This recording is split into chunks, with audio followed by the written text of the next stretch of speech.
નમસ્કાર, news for કાઠિયાવાડમાં આપનું હાર્દિક સ્વાગત છે. હું છું હિના. શિક્ષણ મંત્રી ઋષિકેશ પટેલે એકેડમી ટાઈમ્સ એજ્યુકેશન એક્સપો 2025નું ઉદ્ઘાટન કર્યું. ગવર્મેન્ટ ઓફ ગુજરાતના ministry of higher and technical education Rishikesh પટેલે શનિવારે એકેડમી ટાઈમ્સ એજ્યુકેશન એક્સપો 2025નું ઉદ્ઘાટન કર્યું, જે અમદાવાદના સૌથી મોટા અને સૌથી વ્યાપક શિક્ષણ પ્રદર્શનનો શુભારંભ હતો. Optimal media solutions, the times of India દ્વારા આયોજિત અને GLS યુનિવર્સિટી દ્વારા પ્રસ્તુત આ એક્સપો ગુજરાત શિક્ષણ વિભાગના જ્ઞાન કન્સોર્ટિયમ અને JG યુનિવર્સિટી દ્વારા સંચાલિત છે, જે પારુલ યુનિવર્સિટી અને ગુજરાત મેરીટાઈમ યુનિવર્સિટીના સહયોગથી છે.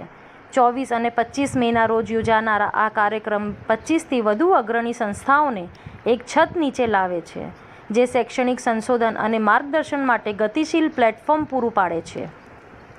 અગ્રણી શિક્ષણવિદો અને નીતિ ઘડવૈયાઓની હાજરીમાં ઉદ્ઘાટન સમારોહમાં બોલતા મંત્રી ઋષિકેશ પટેલે મહત્વાકાંક્ષી વિદ્યાર્થીઓને પરિવર્તનશીલ શિક્ષણ તકો સાથે જોડવામાં એક્સપોની ભૂમિકા પર ભાર મૂક્યો.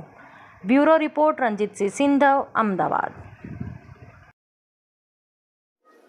ટાઈમ્સ ગ્રુપ દ્વારા પહેલી વખતે શિક્ષણમાં આમ પણ રસ લઈ એના વિવિધ આર્ટિકલો વડે લોકો સુધી પહોંચતા હતા, પરંતુ હકીકતની અંદર એક જ જગ્યાએ એને યુનિવર્સિટીઓને અને જે વિદ્યાર્થીઓને ભણાવી રહ્યા છે એવા તમામને એક પ્લેટફોર્મ પર ભેગા કરવાનો જે પ્રયાસ થયો, એના કારણે વિદ્યાર્થીઓ આવે, પોતે પોતાની રુચિ પ્રમાણે કયા વિષયની અંદર ક્યાં એડમિશન લેવું, એ યુનિવર્સિટીની એ કોલેજની શું ખાસિયત છે, આ બધું એક જ જગ્યાએ જોવા મળે એ પ્રકારનો પ્રયત્ન છે.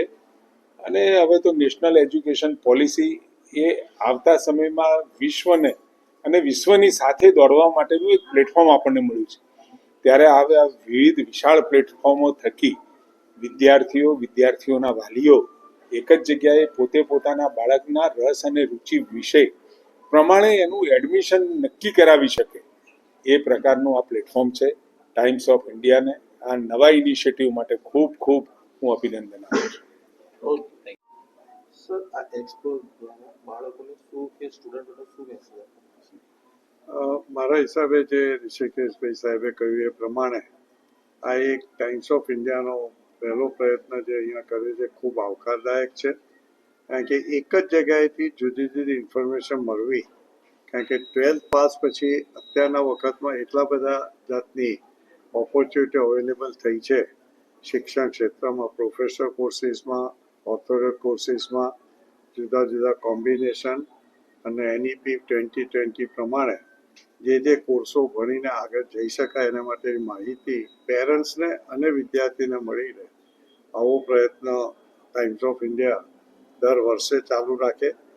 અને એને લીધે એક જગ્યાએ લીધા પછી ઇન્ફોર્મેશન આજે પેરેન્ટ્સને પાછળથી એવું પસ્તાવું ના પડે કે આ હતું અને આની રુચિ હતી અને છતાં અમારી પાસે માહિતી નહોતી એટલે અમારું બાળક એમાં જઈ ના શક્યું. એના માટે આવી જરૂરિયાત ચોક્કસ આવકારદાયક છે.